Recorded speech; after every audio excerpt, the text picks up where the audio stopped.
Hey guys, Jacqueline Fernandez here at the Alert Center today. Thank you so much for joining me this afternoon. Today we're talking about a scam alert in the form of the BBB tallying a record number of phishing reports as scammers are adopting to new technologies. So this is something that's ever evolving, and it doesn't seem like this is ending anytime soon. So without further ado, let us introduce Josh Planos with the BBB.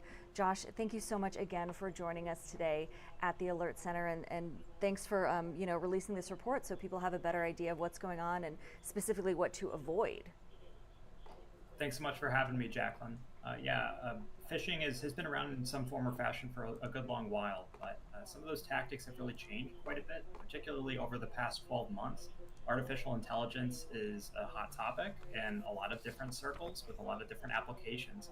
But sadly, what we have found in terms of what has been reported to us, what we're monitoring through our scam tracker tool, is that it's also leading to more sophisticated phishing tactics. So ploys to gain access to personal and payment information, to get you to click on things that you otherwise wouldn't. In one case involving an Omaha woman, there was a QR code that looked exactly like what you would expect to find at a parking meter that actually had nothing to do with parking at all. It was merely a tactic to get someone to do something with their cell phone that they frequently do, but sadly, this was truly just a tactic to gain access to that person's credit card information. So something to be on the lookout for, not just regionally, but also here locally as well. Yeah, definitely. And one thing that when I was kind of reading through this, text-based scams are growing in popularity. So this is something, as we mentioned, I mean, just with day-to-day technology and scammers figuring out how we do use social media and how we do use our cell phones. What's, they're getting info into our text message use now, right? I mean, what next?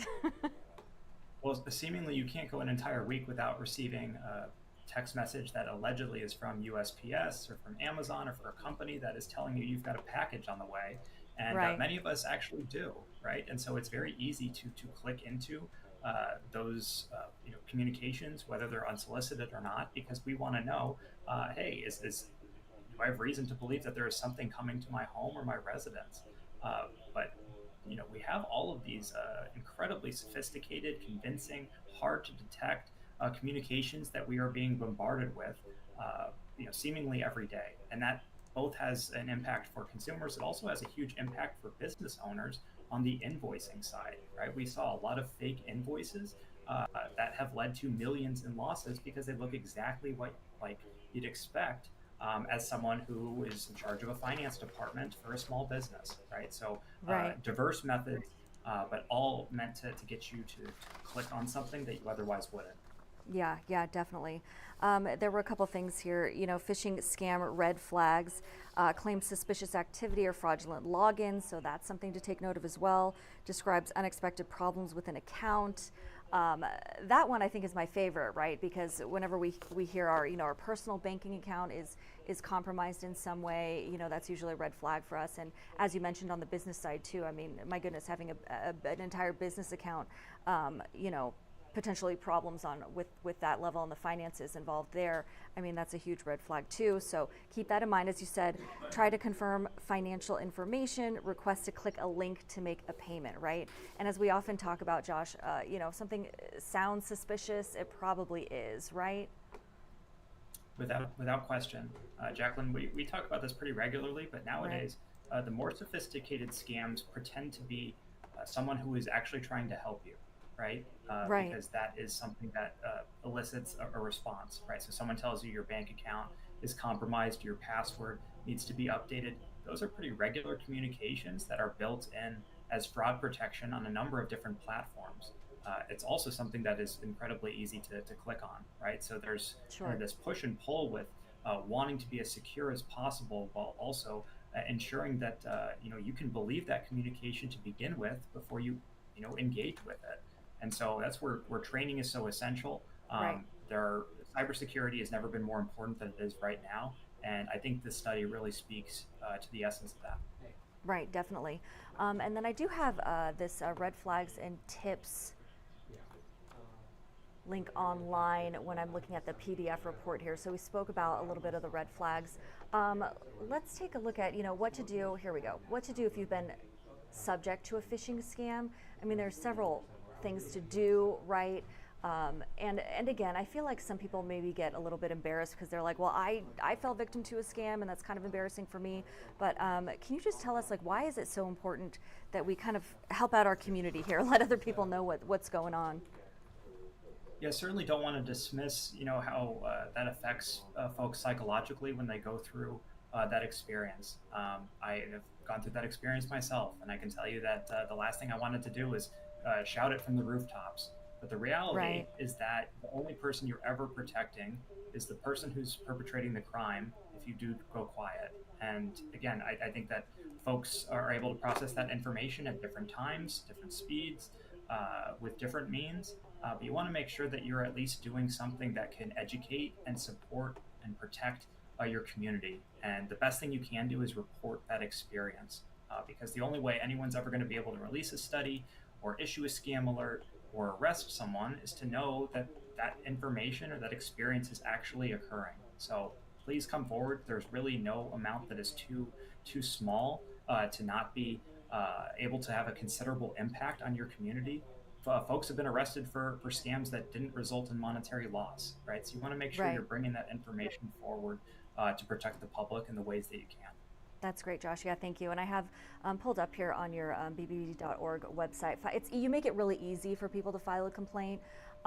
So yeah, you can say, how can we help? You'd like to file a complaint against a business, share your experience, warn others about a scam, imposter, fraud, or scheme, and file a complaint about a warranty dispute for a vehicle. Yeah. So and that's a big one that we often hear of.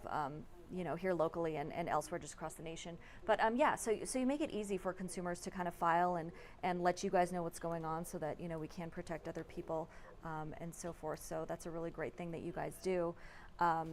Also, I mean, when the more we talk about it, the more these scams are brought to light, right? So does that make it a little bit more difficult for scammers to kind of utilize the same ways that they're scamming people? I mean, they have to get more and more creative as we go along here, right? Yeah, sunlight as disinfectant is a real solution, and I think the more we talk about it, the more it becomes ingrained in us from a societal perspective that we don't accept that billions of dollars are lost to fraud or to scams each year. The quicker action will be taken, and I think that we need to get that information out there as far as we can because the tactics do change, and maybe some of the underlying principles remain the same, but we want to Right, make sure that if something is new and it's out there and it's capturing a lot of attention or a lot of money, we want to be able to protect folks from that. The only way we can do that, though, is by having folks come forward with their information to report. So the tactics will shift.